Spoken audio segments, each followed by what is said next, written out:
মাহে রমজানের গুরুত্ব আছে রাজনীতিতে।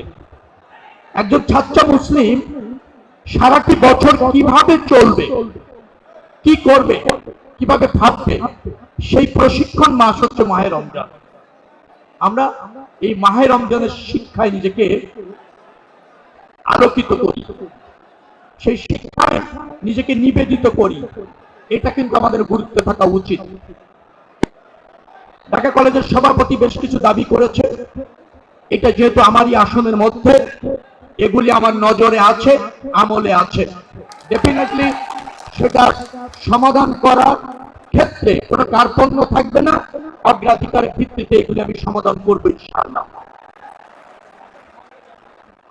আমাদের প্রতি একটা পুরো দায়িত্ব দিয়েছে এদেশের জনগণ, রাষ্ট্র ব্যবস্থাপনার সুযোগ দিয়েছে, নির্বাচনে ভোট মেজরিটি দিয়েছে।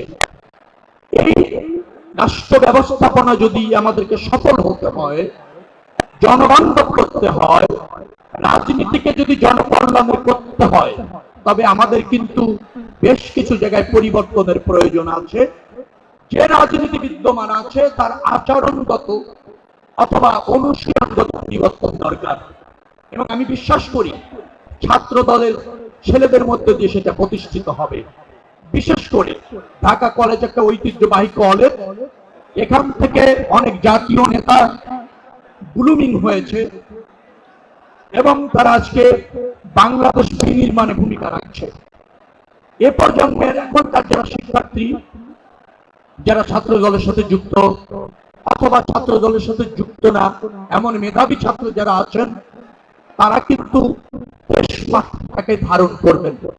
রাজনীতিতে আধিপত্য নয়, জনগণের সেবক হওয়ার প্রয়োজন রয়েছে, রাষ্ট্রকে ধারণ করার প্রয়োজন রয়েছে।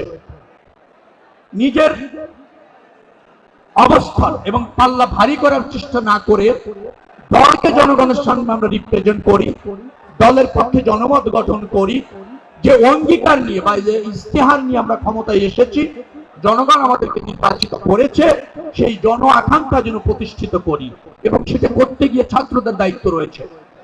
আমরা যেন ভুলে না যাই এই দায়িত্বে করতে শুধুমাত্র সরকারের, আমরা যদি সেভাবে না মনে করি, দলের, সরকারের, দলের শুভানুধ্যায়ীর, সর্বোপরি জনগণের। আপনারা যারা ছাত্র নেতা, তারা নিশ্চয়ই আপনাদের নেতা কর্মী শুভানুধ্যায়ী এবং সাধারণ ছাত্রদের পাশে থেকে তাদেরকে আরো বেশি শানিত করবেন, আরো বেশি নিবেদিত করবেন বৃহত্তর স্বার্থে, জাতীয় স্বার্থে।